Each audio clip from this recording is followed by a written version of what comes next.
आजची तिसरी केस सांगण्याच्या अगोदर मला एक थोडंसं तुम्हाला बोलावं वाटतंय की डॉक्टर किनाळकर आणि वृषाली किनाळकर हे दाम्पत्य हे दोघंही सेलिब्रिटीत.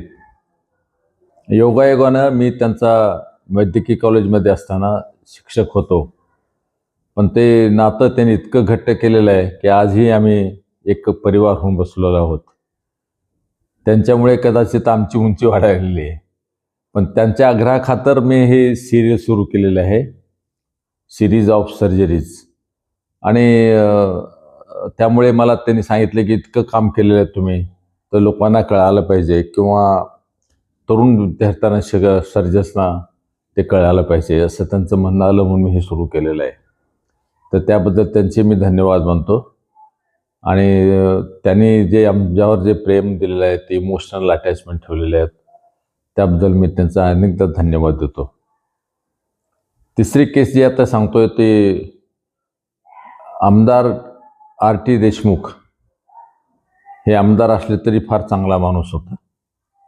ते वारले. त्यांचा एक ड्रायव्हर होता, त्याचा ॲक्सिडेंट झाला होता तेलगाव आणि परळीच्या दरम्यान रोडवर, आणि तो शॉकमध्ये गेला. लोकांनी इथं आणून टाकलं माझ्याकडे. टाकल्यानंतर पाहिलं तर तो हायपोटेन्शियमध्ये होता. तो बोलायला लागला चांगला. बोलत असताना तो म्हणाला की माझ्या पोटावरून चाक गेले म्हटलं एका गाडीचं.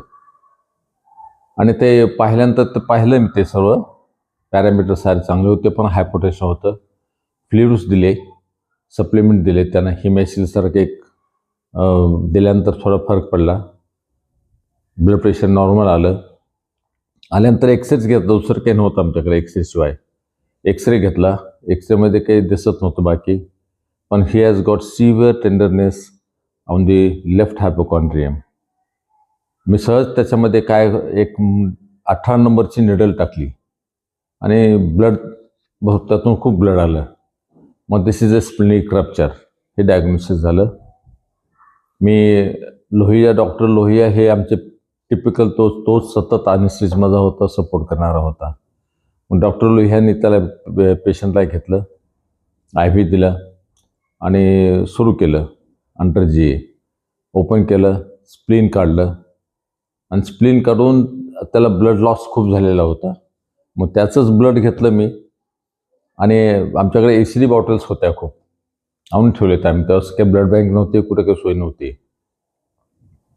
मग त्या ACD बॉटलमध्ये ते ब्लड घेतलं, ते ब्लड टाकलं, ते पुन्हा त्यालाच दिलं ब्लड. त्याला ऑटो ट्रान्सफ्युजन म्हणतात. ऑटो ट्रान्सफ्युजन केलेलं आहे.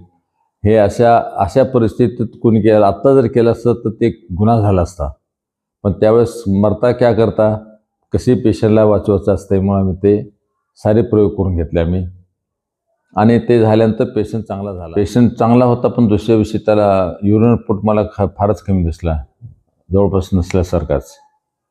मी विचार केला हे किडनी शटडाऊन झालेली आहे, आणि मी वेळ न होता डिटेल नोट्स लिहिल्या आणि यानं पाठवून दिलं विवेकानंद हॉस्पिटल. तिथं डायलिसिस सिस्टीम चालू होती.